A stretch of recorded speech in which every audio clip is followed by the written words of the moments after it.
दोस्तों, इस संसार में कईयों सही गलत बातें हैं, लेकिन उसके अतिरिक्त भी कई जटिलताएं हैं जहां उन्हें कुछ निर्णय लेने की आवश्यकता होती है। ना कि केवल अपने लिए और अपने प्रियजनों की बेहतरी के लिए भी, जिन्हें समझना आसान नहीं।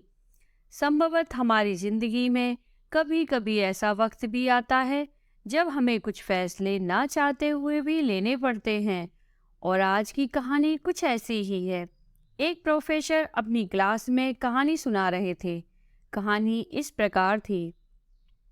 एक बार समुद्र के बीच में एक बड़े जहाज पर बड़ी दुर्घटना हो गई।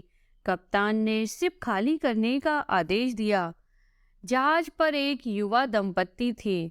जब लाइफ बोट पर चढ़ने का उनका नंबर आया तो देखा गया नाव पर केवल एक व्यक्ति के लिए ही जगह है। इस मौके पर आदमी औरत को छोड़कर खुद नाव पर बैठ गया। डूबते हुए जहाज पर खड़ी औरत ने जाते हुए अपने पति से चिल्लाकर एक वाक्य कहा।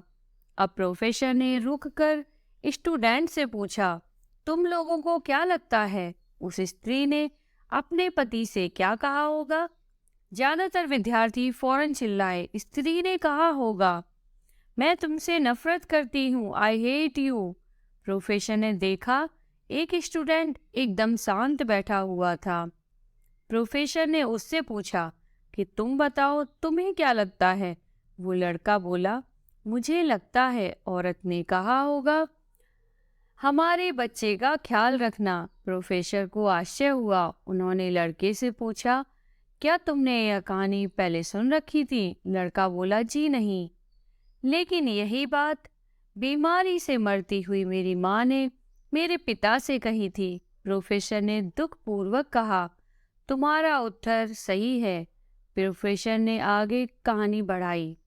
जहाज डूब गया, स्त्री मर गई, पति किनारे पहुंचा और उसने अपना बाकी जीवन अपनी एकमात्र पुत्री के समुचित लालन पालन में लगा दिया।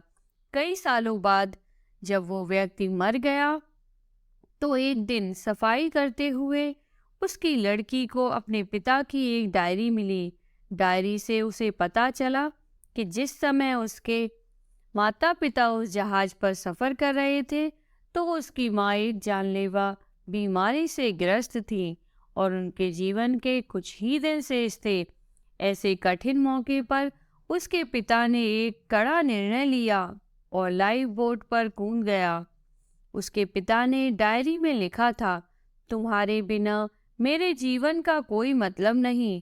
मैं तो तुम्हारे साथ ही समंदर में समा जाना चाहता था, लेकिन अपनी संतान का ख्याल आने पर मुझे तुमको अकेले छोड़कर जाना पड़ा। जब प्रोफेसर ने कहानी समाप्त की, पूरी क्लास में शांति थी। तो दोस्तों, इस कहानी को सुनने के बाद आपके मन में क्या ख्याल आया? हमें कमेंट कर ज़रूर बताएं। कहानी कैसी लगी कमेंट कर ज़रूर बताएं। कहानी पसंद आई हो तो लाइक और शेयर करें। चैनल पर नए हो तो चैनल को सब्सक्राइब करना ना भूलें। कहानी सुनने के लिए आपका बहुत बहुत धन्यवाद।